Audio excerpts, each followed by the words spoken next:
हाँ हाँ, कल ये बात करी थी डिसोसिएशन कांस्टेंट की। और तो समायोगी का वियोजन स्थिरांक मेटा और पैरा समायोगी की तुलना में अधिक होता है, या और तो हाइड्रोक्सी बेंजोइक अम्ल की अम्ल सामर्थ्य पैरा समायोगी से अधिक होता है, क्यों? ठीक है, तो सीधी सी बात है गुरुजी, ये H+ जल्दी से दे देगा क्योंकि उसके बाद में स्थायी हो जाता है, और ये H+ धीरे से देगा, क्यों? क्योंकि इसके बाद में इसको स्टेबिलिटी मिलती ही नहीं है सर। ठीक है, तो ये क्वेश्चन हो गया था बेटा। एक छोटा सा क्वेश्चन और लिख देख ले। एक होता तेरा क्लोरल हाइड्रेट, सॉरी, एक होता तेरा क्लोरल हाइड्रेट, एक होता तेरा एसिटल हाइड्रेट। दो होता है, एक तो क्या है तेरा क्लोरल, क्या है, एक तो क्लोरल हाइड्रेट, ठीक है, क्लोरल हाइड्रेट, और दूसरा क्या होता तेरा एसिटल हाइड्रेट। ठीक है, एक तो क्लोरल और दूसरा क्या है तेरा एसिटिल हाइड्रेट। दो चीजें। क्वेश्चन आता है कि जो क्लोरल हाइड्रेट होता है ये मेरा स्टेबल होता है और एसिटिल हाइड्रेट मेरा अस्थायी होता है। समझा क्यों भाई साहब ऐसा? ठीक है, पहली बात तो तेरे को ये पता होना चाहिए सर क्लोरल हाइड्रेट क्या होता है और एसिटिल हाइड्रेट क्या होता है मेरा। क्या? एक तो सर मेरे को यही पता होना चाहिए कि जो मेरा क्लोरल हाइड्रेट होता है वो क्या होता है, और दूसरा सर जो मेरा एसिटिल हाइड्रेट होता है वो क्या होता है। ठीक है बेटा, बस तब में पता चलेगा सर कौन सा स्टेबल होगा और कौन सा स्टेबल नहीं होगा। बस ये चीज आप लोगों को ध्यान में रखनी है। अब जो क्लोरल हाइड्रेट है बेटा वो देख ले क्या है तेरा। क्लोरल हाइड्रेट होता तेरा CCl3 और यहाँ पे क्या लगा रहता है बेटा CHO, और साथ में एक अणु पानी का रहता है इसके साथ। ठीक है, दूसरा एसिटल हाइड्रेट क्या होता है देख ले एक बार, CH3CHO और साथ में एक अणु क्या रहता है बेटा पानी का रहता है। ये तो क्लोरीन है इसलिए इसको क्लोरल हाइड्रेट बोला। क्लोरल क्यों बोला? क्योंकि एल्डिहाइड ग्रुप है CHO। यहाँ पे एसिटल बोला क्योंकि सर ये एसिटिल एल्डिहाइड है, एसिटल्डिहाइड है, इसलिए इसको एसिटल बोला। हाइड्रेट का मतलब पानी। हाइड्रेट का मतलब क्या होता है बेटा? सीधा सा मतलब होता है सर हाइड्रेट का पानी से मतलब है। किससे मतलब है बेटा? हाइड्रेट का सीधा सा मतलब किससे है? पानी से होता है सर। किससे है रे? पानी से है सर। अब देख ये मेरा कार्बन, इससे क्या लगा दिया मैंने सर? क्लोरीन क्लोरीन क्लोरीन लगा दिया ये कार्बन का। आगे सर ये खींच दिया ऐसा। अब ये सर कार्बन है, लिख दिया कार्बन। अब सर हो क्या रहा है यहाँ? इस कार्बन से सर ग्रुप जुड़ा हुआ है OH। क्या जुड़ा हुआ है? OH। और साथ में क्या जुड़ा हुआ है सर? पानी जुड़ा हुआ है। साथ में क्या जुड़ा हुआ बेटा? पानी जुड़ा हुआ है, और पानी H2 की फॉर्म में जुड़ा हुआ है। और तू C डबल बॉन्ड OH है, जो तेरा C डबल बॉन्ड O है और आगे H है, इसको जब तोड़ेगा ना तो इसके ऊपर तो H लगा दे, इसके ऊपर क्या लगा दे? OH लगा दे। मतलब कार्बन से OH और OH लगा दे। रिएक्शन है एक ऐसे, जैसे मैं इसकी reaction CCl3 C double bond OH, इसको मैंने CHO को ऐसे लिख दिया। इसके ऊपर अगर तू पानी जोड़ेगा H2O तो ये जुड़ता है बेटा H प्लस और OH माइनस की फॉर्म में। ये बॉन्ड टूटेगा ना तो इसके ऊपर तो माइनस आता है, इसके ऊपर क्या आएगा? प्लस। तो माइनस के ऊपर तो प्लस, मतलब हाइड्रोजन तो यहाँ जुड़ जाएगा और OH ऊपर जुड़ जाएगा। तो तेरा CCl3 C ये H है और ऊपर भी गुरुजी OH और नीचे भी क्या बेटा? OH। इसलिए इसको क्लोरल हाइड्रेट बोलते हैं। अब मतलब सर एक OH तो इधर जुड़ जाएगा, लिख दे इसको, ये ले O और ये क्या लिख दिया? H। एक OH इधर जुड़ जाएगा, ये ले O और ये गुरुजी हाइड्रोजन जोड़ दिया। इधर आजा C, इधर भी हाइड्रोजन, इधर भी हाइड्रोजन, इधर भी हाइड्रोजन। ये गुरुजी कार्बन वाला, ये ले इसको तोड़ दिया तो ये ऑक्सीजन है, ये हाइड्रोजन, और ये ऑक्सीजन है, ये तेरा हाइड्रोजन है, ये हाइड्रोजन। ये हो गया तेरा क्लोरल हाइड्रेट की स्ट्रक्चर, ये तेरे एसिटिल हाइड्रेट की स्ट्रक्चर। ध्यान से देखना इसको गुरुजी, इस क्लोरीन के बीच में, ठीक है ध्यान से देखना बेटा, इस क्लोरीन के बीच में, इस हाइड्रोजन के बीच में, इस क्लोरीन के बीच में, इस हाइड्रोजन के बीच में क्या है गुरुजी? अंतः अणु की या अंतराणु की? गुरुजी ये अंतः अणु का हाइड्रोजन बंध है, अंतः अणु के हाइड्रोजन बंध है। ठीक है, और ये भी अंतः अणु, लेकिन इनके बीच में हाइड्रोजन बंध उपस्थित नहीं होता। तो क्वेश्चन आता है ये मेरा स्थायी है, क्या है? स्थायी, और ये मेरा क्या है? अस्थायी है। अस्थायी इसलिए है गुरुजी, एक ही आंसर लिख दे, इसमें हाइड्रोजन बॉन्डिंग क्या रहती है गुरुजी? अनुपस्थित होती है। इसमें हाइड्रोजन बॉन्डिंग उपस्थित होती है। उसको स्ट्रक्चर बना के दिखा दे, देख भाई साहब हाइड्रोजन बॉन्डिंग हो रही है, देख भाई साहब हाइड्रोजन बॉन्डिंग नहीं हो रही। इस तरह से उसको दिखा दे तू।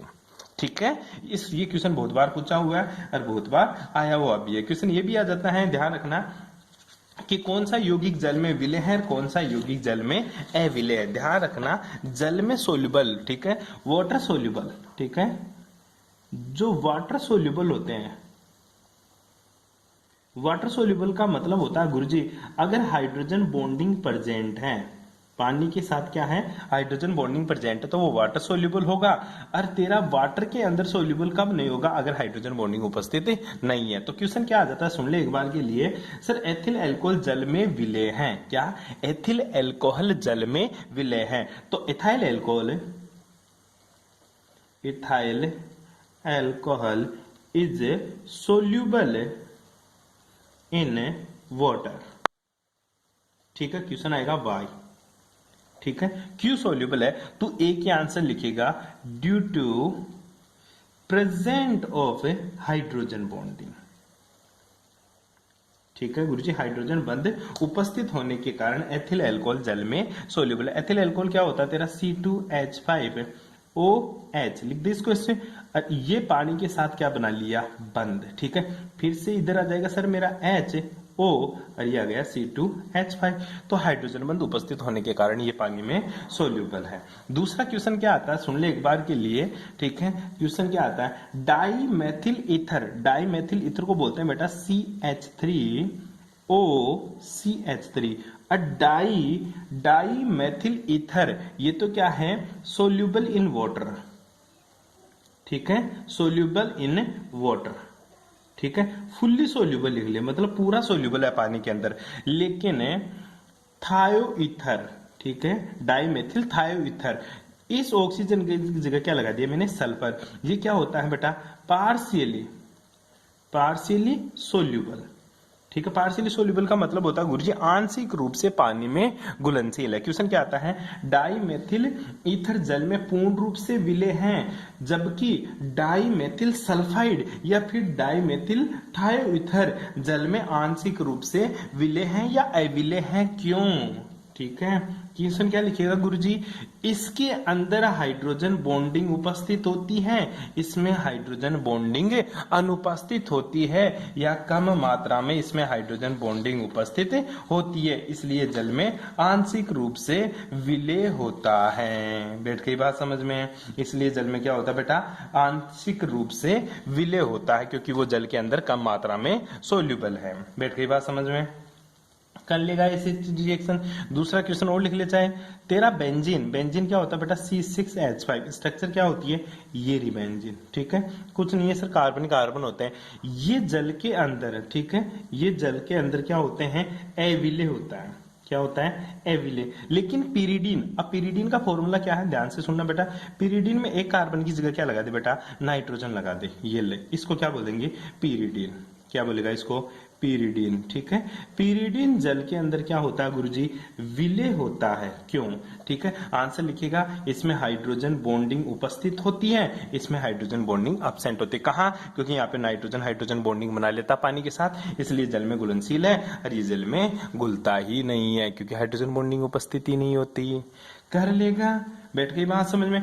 दूसरी आती है बेटा श्यानता, ठीक है, एक तो तेरे को एथिल अल्कोहल दे दिया C2H5OH, दूसरा तेरे को दे दिया बेटा इथाइलिन ग्लाइकोल, इथाइलिन ग्लाइकोल का फॉर्मूला होता है CH2OH और CH2OH, इसको क्या बोलेगा तू, एथिलीन ग्लाइकोल, क्या बोलेगा इसको, एथिलीन ग्लाइकोल, ठीक है, इसको क्या बोल रहा है, एथेनॉल,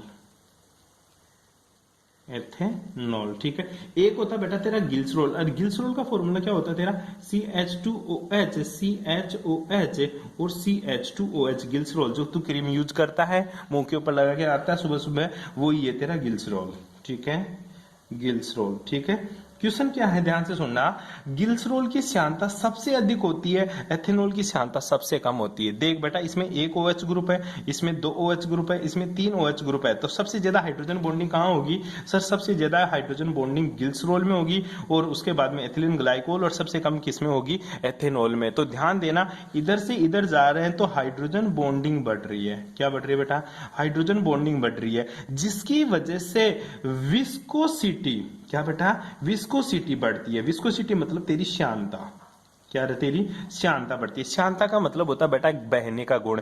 तेरा एथेनॉल गाढ़ा कम रहेगा, तेरा एथिल ग्लाइकोल ज्यादा गाढ़ा रहेगा, और सबसे ज्यादा गाढ़ा कौन सा रहेगा तेरा ग्लिसरॉल, क्योंकि ग्लिसरॉल में हाइड्रोजन बॉन्डिंग उपस्थित होती है, इसलिए इसकी श्यानता सबसे ज्यादा होती है। ठीक है, श्यानता का मतलब होता है बेटा बहने का गुण। श्यानता का मतलब क्या होता है, बहने का गुण है। बैठ गई बात समझ में। और सबसे ज्यादा श्यानता किसकी होती है, ग्लिसरॉल की। जैसे शहद की श्यानता और एक पानी की श्यानता, ठीक है, पानी को पर्स पे डाल दे बिखर जाएगा, और शहद को पर्स के ऊपर डाल, वो सर बहुत ही मुश्किल से बिखरेगा। क्या होगा रे बेटा, सबसे मतलब मुश्किल से बिखरेगा। मुश्किल से बिखरेगा मतलब क्या हो जाएगा, शहद की श्यानता सबसे ज्यादा होती है। बैठ गई बात समझ में। तो यह हाइड्रोजन बॉन्डिंग का कंसेप्ट था। एक थोड़ा सा और आता है बेटा, पिंजरे यौगिक, क्लेथरेट यौगिक। कभी कभी छोटा सा पूछ लेता, क्लेथरेट यौगिक क्या है। क्या बेटा, क्लेथरेट यौगिक, क्लेथरेट यौगिक, ठीक है, क्लेथरेट यौगिक है ये, इसी को बोलते हैं पिंजर यौगिक। पिंजर यौगिक का मतलब बेटा पिंजरे नुमा यौगिक। ठीक है, क्या बोलेगा इसको, क्लेथरेट यौगिक या पिंजरे यौगिक, या इसी का ही दूसरा नाम क्या होता है, मेहमान मेजबान यौगिक। क्या रे, मेहमान मेजबान, मेहमान मेजबान यौगिक। ठीक है, मेहमान मेजबान यौगिक का सीधा सा मतलब होता है, एक तो मेहमान होगा और क्या होगा, एक मेजबान होगा। मेजबान अपन खुद, और अपने घर पे कोई मेहमान आता है वो तेरा मेहमान। तो अपन क्या करते हैं गुरुजी, मेहमान जब आता है घर में तो सारे के सारे उसके चारों तरफ हो जाते हैं, मतलब एक चक्कर बना लेते हैं अपन उसको देखने के लिए, उससे बात करने के लिए, कुछ भी करने के लिए। तो वो क्या होता है, अपन मेजबान होते हैं, वो क्या होता है, मेहमान। ठीक है, तो उस टाइप का जो कंपाउंड्स होता है उसको अपन क्लेथरेट यौगिक बोलेंगे या क्लेथरेट कंपाउंड्स बोलेंगे। फॉर एग्जांपल जैसे मैं तेरे पास एक लेता हूं, ये मेरी बेंजीन है।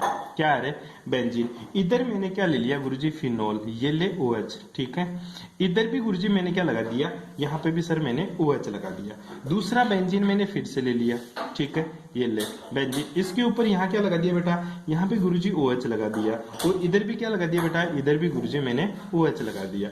इसी तरह तीसरा बेंजीन मैंने ऊपर से ले लिया। ठीक है, ये बेंजीन रहा। ठीक है, और यहाँ पे क्या लगा दिया सर मैंने, ये लगा दिया OH, और यहाँ पे क्या लगा दिया, ये लगा दिया सर OH। अब देखिए एक बार के लिए, इन दोनों के बीच में क्या हो गई, हाइड्रोजन बॉन्डिंग। किन दोनों के बीच में, सर ये दो कंपाउंड्स हैं, इन दोनों के बीच में बेटा हाइड्रोजन बॉन्डिंग, इन दोनों के बीच में भी हाइड्रोजन बॉन्डिंग, इन दोनों के बीच में भी हाइड्रोजन बॉन्डिंग। ठीक है, इन दोनों के बीच में हाइड्रोजन बॉन्डिंग हो जाती है तेरी। अपन ये होता है अपना क्लेथरेट यौगिक। मतलब देख सर, एक पिंजरा बन गया। क्या बन गया, एक मतलब हाइड्रोजन बॉन्डिंग हो गई ना सबके बीच में, तो एक चक्कर बन गया, पिंजरा बन गया। तो ये तो मेजबान हो गए, मेहमान कोई इसके बीच में आ जाए, कोई आकर इसके बीच में बैठ जाए, जैसे तेरा आर्गन बैठ गया। ठीक है, मतलब एक ये तीनों कंपाउंड्स मिलकर, तीनों यौगिक मिलकर एक पिंजरा बनाते हैं, और इसके बीच में एक खाली जगह रह जाती है, मतलब वल्ले रह जाता है, एक छिद्र रह जाता है, एक होल रह जाता है। उस होल की साइज का कंपाउंड्स आकर इसमें बैठ जाता है और इनके साथ बॉन्ड बना लेता है। इस टाइप का जो कंपाउंड्स होता है उसको अपन क्लेथरेट यौगिक या फिर क्या बोलते हैं, पिंजरे यौगिक भी बोलते हैं। ठीक है, इसको थोड़ा सा हीट करेगा, ये टूट जाएगा। क्या करेगा, इसको हीट करते ये टूट जाएगा, मतलब इसमें बॉन्डिंग नहीं होती है, बस थोड़ा सा बस इसके साथ बैठा रहता है। बैठ गई बात समझ में। थ्योरी तेरे को नोट्स में दे रखी है, सारी वहां से पढ़ेगा इसकी। उसके बाद में आता है तेरा वांडरवाल बल। ठीक है, बहुत इंपॉर्टेंट है बेटा, यहां से भी क्वेश्चन बहुत बार पूछा हुआ है। मैं इसलिए पूरा पढ़ा रहा हूं इस चैप्टर को, ताकि तेरे 3 क्वेश्चन आसानी से हो जाए। ठीक है, तो देख ले वांडरवाल बल, वांडरवाल बल। ठीक है, वांडरवाल बल होता क्या है, वांडरवाल फोर्सेज अपने पढ़ लिया, हालांकि इसका वांडरवाल फोर्सेज के बारे में पढ़ा था। एक इक्वेशन याद हो तो क्या थी, P + A / V square, V minus का NB, या V माइनस का P plus N square / V square, V minus का NB इक्वल्स टू तेरा nRT। जो कौन सी इक्वेशन थी, वांडरवाल गैस इक्वेशन थी। कौन सी इक्वेशन थी बेटा, वांडरवाल इक्वेशन। तो वांडरवाल बल होता क्या है, किसी सहसंयोजक अणु में विभिन्न परमाणुओं के बीच सहसंयोजक बंध पाए जाते हैं। इन सहसंयोजक अणुओं के बीच में भी एक दुर्बल आकर्षण बल पाया जाता है। जैसे ये तेरा Cl2 है, ये मॉलिक्यूल्स है, एक तेरा HCl ले लिया, ये भी मॉलिक्यूल्स है। इन दोनों मॉलिक्यूल्स के बीच में भी एक फोर्सेज, एक अट्रैक्शन फोर्सेज पाया जाता है। उसी अट्रैक्शन फोर्सेज को क्या बोलते हैं, वांडरवाल फोर्सेज बोलते हैं। कहना क्या चाहता है, दो मॉलिक्यूल्स के बीच में जो अट्रैक्शन फोर्सेज पाया जाता है, वीक अट्रैक्शन फोर्सेज पाया जाता है, उसी को वांडरवाल फोर्सेज कहते हैं। इसकी खोज वांडरवाल ने की थी, इसलिए इसका नाम भी वांडरवाल बल पड़ गया। बैठ गई बात समझ में। ठीक है, ऐसे ध्यान रखना है। ठीक है, तो वांडरवाल बल किस किस में देखे गए, जैसे तेरे को जीनोन दे दिया मैंने, जैसे तेरे को मैंने Cl2 गैस दे दी, जैसे मैंने मेथेन दे दिया तेरे को, जैसे मैंने तेरे को CO2 दे दिया, जैसे मैंने तेरे को CCl4 दे दिया। ये सारे के यौगिक क्या है, वांडरवाल फोर्सेज की वजह से कोई लिक्विड में प्रेजेंट होता है और कई सॉलिड में प्रेजेंट होता है। ये वांडरवाल फोर्सेज का एप्लीकेशन है। पहली बात तो वांडरवाल फोर्सेज क्या होता है गुरुजी, दो मॉलिक्यूल्स के बीच में लगने वाला दुर्बल आकर्षण बल वांडरवाल बल कहलाता है। वांडरवाल बल की वजह से मॉलिक्यूल सॉलिड में, मॉलिक्यूल्स लिक्विड में उपस्थित होता है। बैठ गई बात समझ में, आई बात समझ में, छोटी छोटी बातें थी। अब वांडरवाल बल कितने प्रकार के होते हैं, जैसे तेरा हाइड्रोजन बंध था या हाइड्रोजन बॉन्डिंग थी, उसी तरह तेरा वांडरवाल फोर्सेज भी होता है। कितने टाइप के होते हैं वो देख ले। वांडरवाल फोर्सेज के प्रकार में पहला है तेरा तात्क्षणिक, क्या बोल सकता है, तात्कालिक, तात्कालिक, या फिर तू बोल सकता है इसको क्षणिक, क्या बोलेगा इसको, क्षणिक। ठीक है, क्षणिक द्विध्रुव, ठीक है, क्षणिक द्विध्रुव, प्रेरित द्विध्रुव, क्षणिक द्विध्रुव, प्रेरित द्विध्रुव आकर्षण। ठीक है, ये इसका नाम है। इसी को लंदन फोर्सेज भी बोलते हैं। क्या बोलेंगे इसको, लंदन फोर्सेज भी इसको बोलते हैं। अपन को याद रखना इसको लंदन फोर्सेज, लंदन बल भी इसी को अपन बोला करते हैं। ठीक है, होता क्या है गुरुजी, इसमें ध्यान रखना बेटा, कोई मॉलिक्यूल से, ठीक है, लंदन फोर्सेज मतलब द्विध्रुव प्रेरित द्विध्रुव आकर्षण बल। लंदन फोर्सेज, मान ले तेरे पास HCl है, ठीक है, इसका पता है इसके ऊपर पार्शियली पॉजिटिव होता है, इसके ऊपर पार्शियली नेगेटिव है। एक है क्लोरीन गैस, इधर भी क्लोरीन इधर भी क्लोरीन। गुरुजी इसके ऊपर कोई अट्रैक्शन मतलब कोई पॉजिटिव नेगेटिव नहीं होता, क्योंकि दोनों सेम ही है। ठीक है, जब इन दोनों को एक दूसरे के पास में लेके आते हैं ना, तो इस मॉलिक्यूल्स की वजह से इसमें क्या हो जाता है बेटा, इस मॉलिक्यूल्स की वजह से इसमें भी डाइपोल मोमेंट जनरेट हो जाता है। कैसे, जब HCl आता है तो इसके ऊपर नेगेटिव और इसके ऊपर पॉजिटिव, तो इस क्लोरीन के ऊपर तो पॉजिटिव आ जाएगा, इस क्लोरीन के ऊपर क्या आ जाएगा, नेगेटिव, जब दोनों को पास में लेके आते हैं। तो इसको देखकर इसमें डाइपोल मोमेंट इंक्रीज हुआ। द्विध्रुव आघूर्ण को बोलते हैं बेटा डाइपोल मोमेंट। ठीक है, प्रेरित का मतलब होता है इंड्यूस डाइपोल मोमेंट। ठीक है, डाइपोल, इंड्यूस डाइपोल, इसमें डाइपोल था, इसमें किस वजह से, इसको देखकर प्रेरित हुआ, इसलिए इसको इंड्यूस डाइपोल मोमेंट बोलते हैं। इसी तरह जो मॉलिक्यूल्स तेरे स्टेबल होता है, जैसे तेरे लास्ट वाले एक्रे गैस कॉन्फ़िगरेशन वाले जितने भी कंपाउंड्स होते हैं, उनमें क्या होता है, इलेक्ट्रॉन समान होते हैं। ठीक है, तो उनमें कोई भी द्विध्रुव आघूर्ण नहीं होता, मतलब उनमें कोई भी डाइपोल मोमेंट नहीं होता। परंतु ध्यान दे, एक भी इलेक्ट्रॉन ऊपर नीचे हो जाता है ना, तो उसके अंदर डाइपोल मोमेंट जनरेट हो जाता है। वो तेरे को सारी बातें थ्योरी में बता रखी है मैंने। ठीक है, इसके बाद में आयन प्रेरित द्विध्रुव आघूर्ण, आयन प्रेरित द्विध्रुव आकर्षण बल। दूसरा क्या है, आयन प्रेरित द्विध्रुव। ठीक है, आयन प्रेरित द्विध्रुव का मतलब समझ, आयन होगा गुरुजी जैसे ये क्लोरीन, प्रेरित करेगा जैसे तेरा Cl2 गैस। अगर Cl2 गैस को क्लोरीन माइनस के पास में लेके आएंगे तो क्या होगा बेटा, एक के ऊपर माइनस है तो इसके पास में इस Cl के ऊपर पार्शियली पॉजिटिव और दूसरे के ऊपर पार्शियली नेगेटिव आ जाएगा। ठीक है, बैठ गई बात समझ में।